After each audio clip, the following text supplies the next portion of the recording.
time for a break. Grab a coffee, get comfy, and catch up with old friends. Join us for an easy chat on all the biggest news stories of the day on ICRT Breakdown, a bilingual 2030 policy program brought to you in cooperation with the National Development Council. Hello there, everybody. You're listening to ICRT's Breakdown. Come and join us while we discuss some very important topics of the day with experts and other interesting people and learn something new at the same time. Now, I would say that's a solid. And I'm one of your hosts. I'm Tim Berge, and joining me, as always, is the very special... Hello, everyone. I'm Paz Bueno. That is right. And we have another very special person joining us today. That's right. Earlier you mentioned we'll be talking to an expert today. And yes. Joining us today is ITRI's own James Wang. Hey, James. Hi, everyone. This is James Wang from ITRI. Welcome to the show. So James is the Vice President and General Director of the Industrial Technology Research Institute's Green Energy and Environment Research Laboratories. So this is ITRI's division that's devoted to developing, sustainable energy, environment-focused technologies to propel Taiwan into a better future. So a lot of very good stuff. And maybe to start off today, James, maybe you could tell us a little bit about you and what you do. Okay. I do say that I'm the Vice President and the General Director of Green Energy and Environment Research Lab, which became a hot topic when you heard sustainability, net zero, green energies, and that's all related to our responsibility. 我是王涵英工研院绿能与环境研究所所长哈。那我现在主要工作就是负责新能源、再生能源、节约能源以及环境永续相关的技术研发，还有产业化。那同时我们也是帮忙政府在绿能以及环境保育这边提供专业技术的智库来源。My current responsibility actually include the technology development of green energy that include renewable energies and also energy efficiency improvement and also circular economy. Okay. And at the other end, I'm also handling the environmental issues. So not just the energy issue, but everything or anything that would have an impact on environment. Basically, the hot topic now is the carbon dioxide emission. So how to reduce the impact of the greenhouse gas to environment, or how to mitigate or adapt the impact of greenhouse gas impact to environment is also my responsibility. I think, as you just said, this is a very hot topic these days, and so that means you're a very hot person too. So we're right. Very, very happy to have you with us here today. Now, James, you mentioned earlier a lot of keywords, a lot of buzzwords. As Tim mentioned, this is a very hot topic recently. Extremely hot, yes. So for today's episode of Breakdown, we're diving into Taiwan's ambitious plan to achieve net zero emissions by 2050. 就是台湾的 net zero 2050的这个计划. So it's a plan that's set to transform the nation's environmental, economic, and social landscape and just make Taiwan a place that's known for its clean air and less pollution. Okay, so maybe we can start with our very first question we have today, which is probably the most basic thing we need to start the conversation with, which is, what is net zero? What are the main steps Taiwan is taking to reach net zero? I mean, net zero is something we hear about every single day, and I think a lot of people still don't understand, what does that mean? Yes. And how do we achieve it? What does it mean when we achieve it? Right, so the definition of net zero is the greenhouse gas emitted in all the activity of the human beings has to be subtracted by the greenhouse gas either used or buried. So the emission and the subtraction sum up with zero. So that's a net zero. Okay, 就是我们排放出来的这些有害气体. So usually when people think about net zero, it's about carbon, yeah, right? Right. So you say carbon, greenhouse like gases. Right. 净零排放事实上我们现在谈的都是气候变迁，是因为气候变迁衍生的。那气候变迁就是现在因为有太多人类在经济活动生活上会产生温室气体的排放，这些气体造成气温上升，造成一连续的一些天然灾害产生。那这些温室气体现在谈的在法规上有管制，有7种气体，二氧化碳是其中一个，只要有活动就会有排放，但是要把这7种气体的排放东西要把它收回来，把它消除掉，有排放有删减，然后等于是0，这是 net zero， 所以它不是等于二氧化碳而已。So it's not just carbon that we are removing from the atmosphere. Not just carbon. Right. It's take the most part of the emission. Net zero. Carbon dioxide is the major contributor. But it's not the only contributor. Not the only one. Right. When we're talking about net zero. Okay, cool. Okay. That's very interesting. When we're talking about carbon neutrality, that's all about carbon dioxide. Oh, I see. We learn something new every day. That's right. Okay, cool. So Taiwan, I know that Taiwan started its journey to a cleaner future in 2021. So that was when current President Tsai Ing-wen announced a big goal on Earth Day, April 22. So she, put forward the plan of Taiwan producing net zero emissions by 2050. Yes. So how is Taiwan doing this, or what are the strategies that Taiwan is implementing in order to achieve net zero 2050? 所以台湾是要怎么去进行这个计划？ Actually, in short, there are 4, all these published data, there are 4 major transition strategies. 那有4个转型策略，就是能源转型、工业转型、生活形态转型跟社会转型。So obviously, one is the energy transition. So all the energy supply has to go green or zero or low carbon content. And the second strategy is the industry strategy.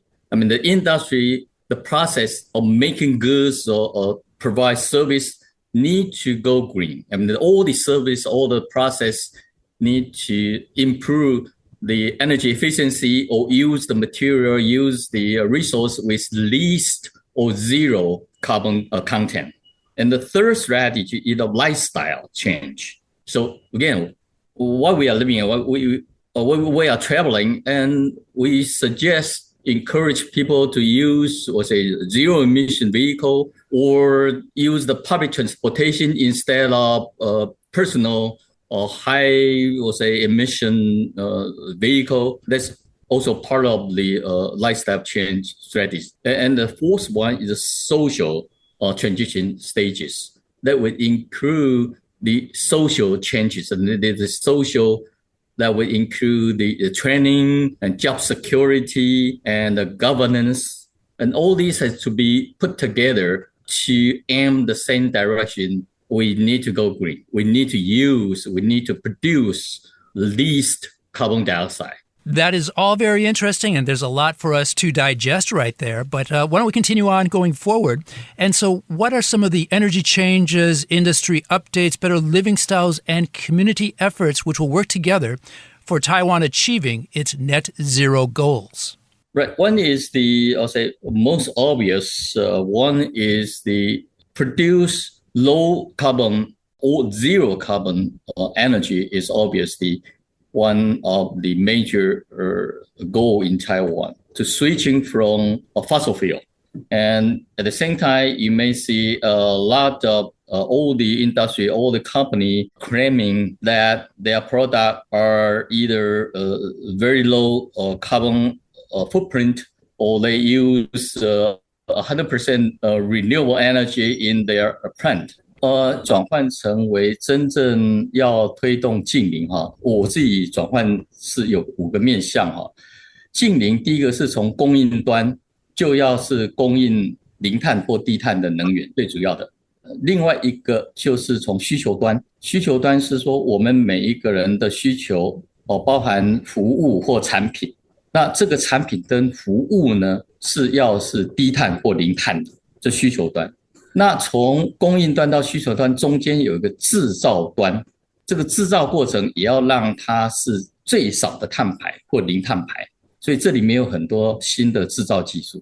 另外还有2个面向，一个是环境端，所以你的碳排这些要怎么把它给捕捉下来，把它给消化掉，把它给用掉，或者是储存起来不排放到大气里面，这里很多事情就在环境端。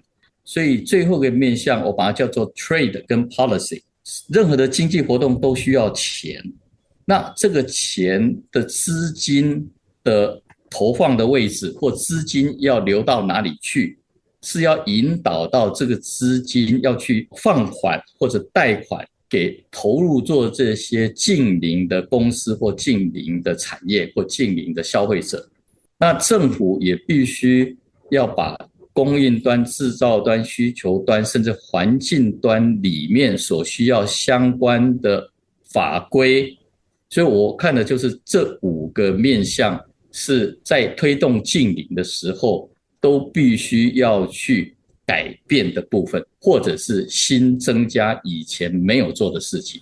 Okay, so it seems like there's a lot to consider when it comes to achieving the net zero 2050 goals. As you've mentioned, there's kind of like an intricate connection between, as you mentioned, like the 5 different sides of how Taiwan is tackling the problem, with the core of it being carbon capture and then to keep the emissions, because it's not just carbon, but essentially capturing these gas emissions and then to keep them away from the environment. Right. And then you also mentioned that it's not the easiest.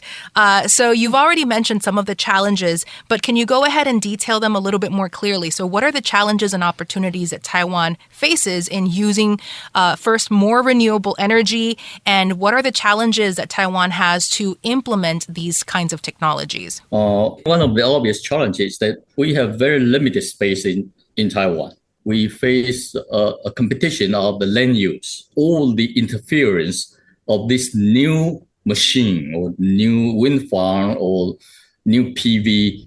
What's the impact to the inhabitant in the area? It could be a farmer, it could be a fisherman. So that's a big challenge here. So putting more renewable energy is a challenging topic, particularly in a land space and the area very close to the inhabitant nearby. So not just the engineering issue, technical issue, but also the social issue had to be resolved. 就是要近邻化，首先你要有低碳或零碳的能源。那目前最普遍的就是所谓再生能源。全世界再生能源最主要的就是太阳光电跟风力发电。那这2样在台湾很挑战的地方，是因为台湾的土地面积有限，那相对人口也集中，所以当我们去建置太阳光电或风力发电的时候，可以使用的土地面积不多，而且常常会在这个土地上会跟既有居住的农民或渔民会有紧密的关联。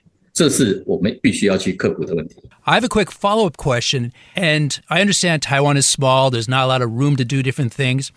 But being a long-term resident here in Taiwan, it seems at times that maybe more could be done in a very simple way of just more conservation.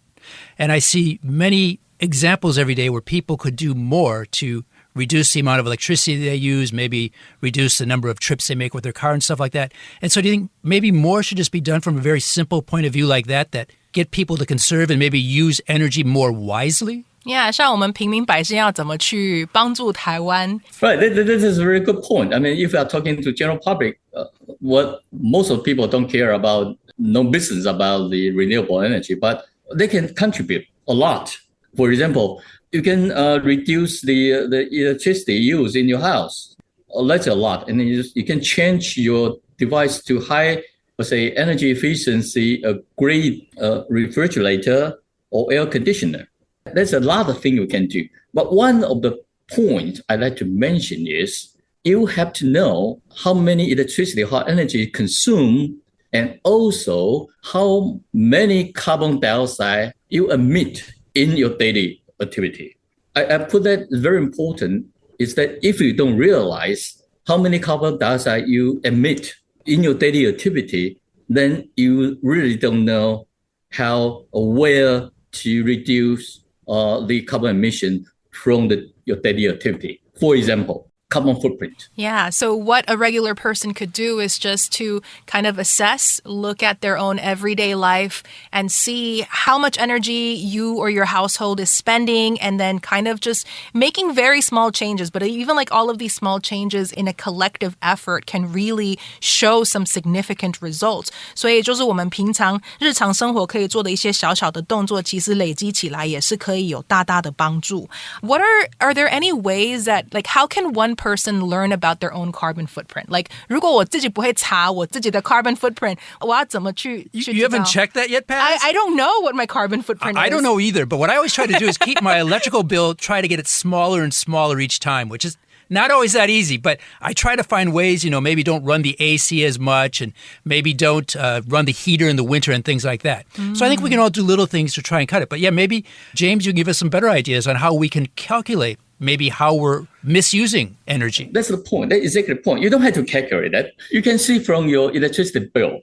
You always want to reduce the electricity bill. To see it, you can aware of it, and then you have an opportunity to change your behavior. So electricity bill is already, there is a bill. You can see that. Obviously, there are much more you can do. But again, most people I talk do not know that there is a carbon footprint published in the website and even in your daily activity.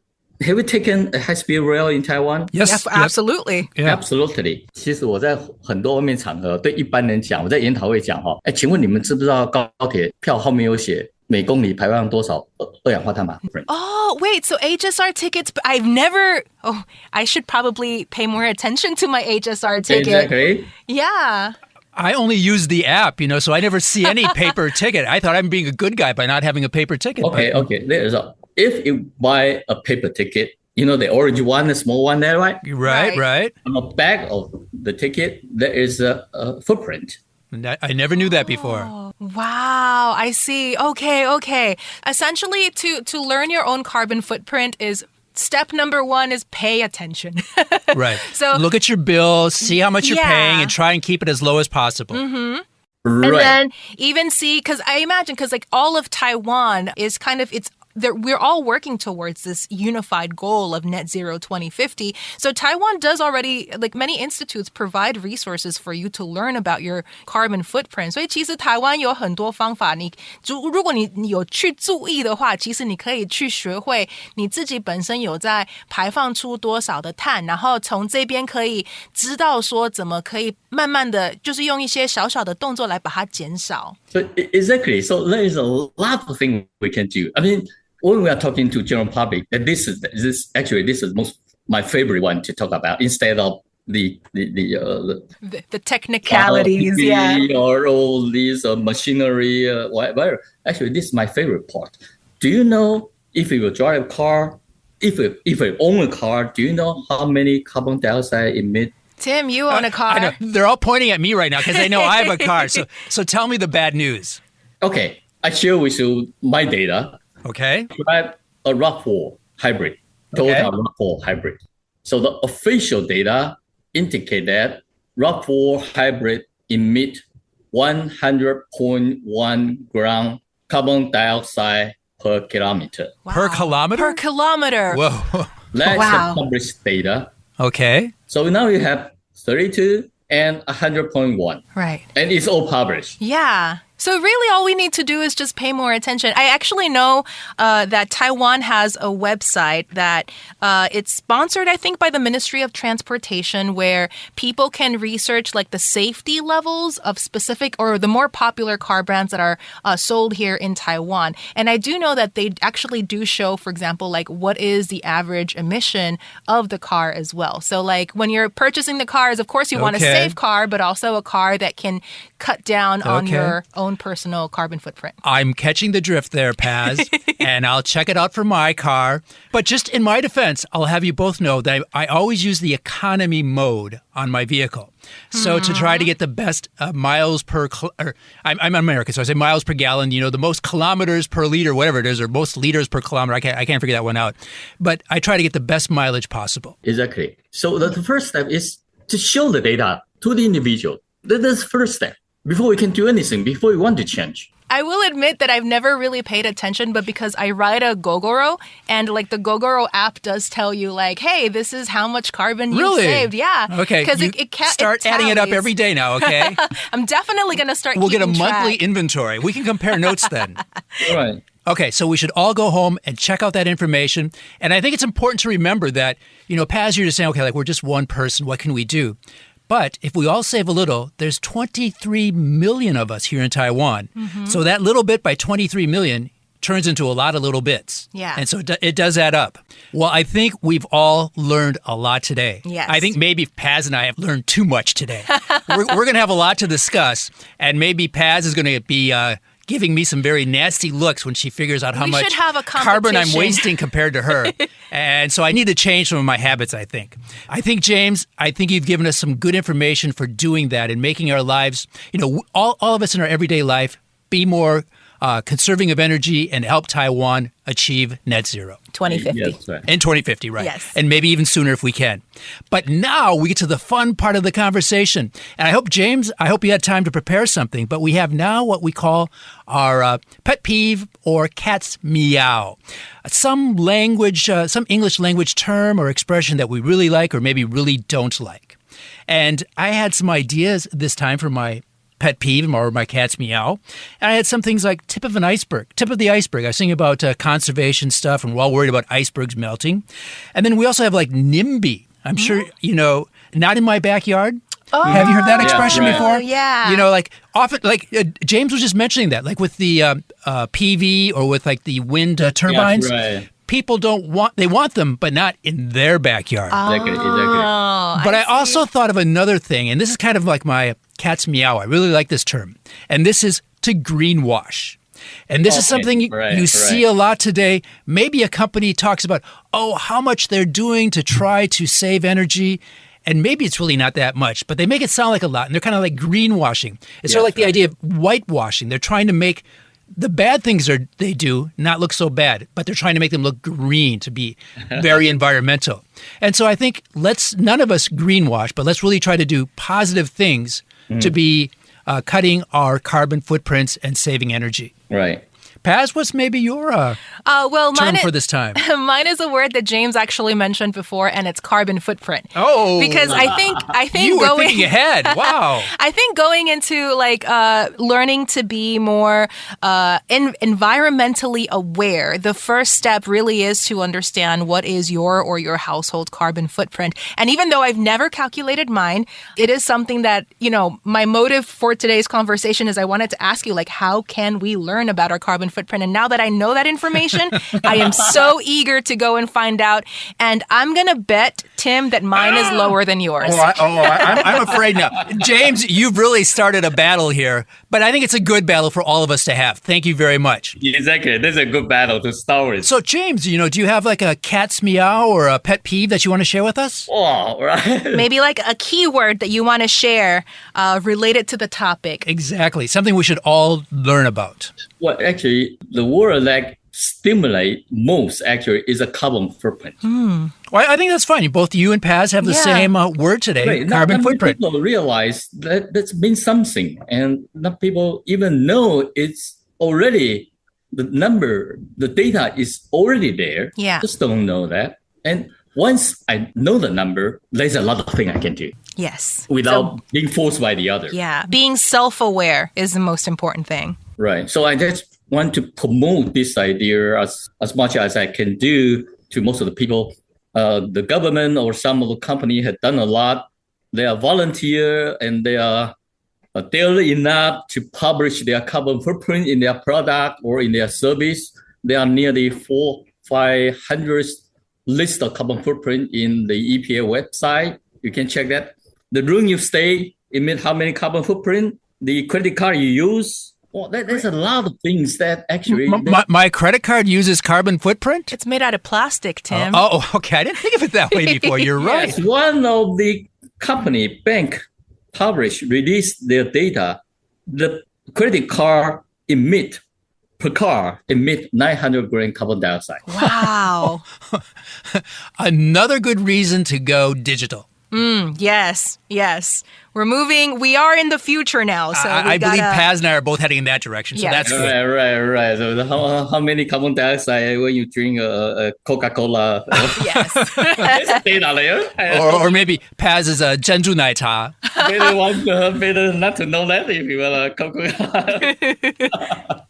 So thank you so much, James, for joining us today and telling us not just the, kind of like the technological or the engineering aspect of what net zero is, but also sharing, I think most importantly, because, it's something that everyone can use. What are some ways that we can be more aware of how much energy that we're using? So thank you so much for joining us. That's right. That was James Wang from ITRI joining us this time to get us all working on reducing our carbon footprint.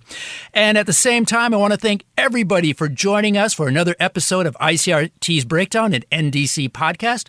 Thank you for joining us again. And so thank you, James. Thank you very much to having me here. And let's work together to reduce the carbon footprint. Thank you, Paz. Thank you. Goodbye. Thank you, James. Bye. Bye-bye. Breaking the ice, breaking the mold, breaking down the news. You've been listening to ICRT Breakdown, a bilingual 2030 policy program brought to you in association with the National Development Council.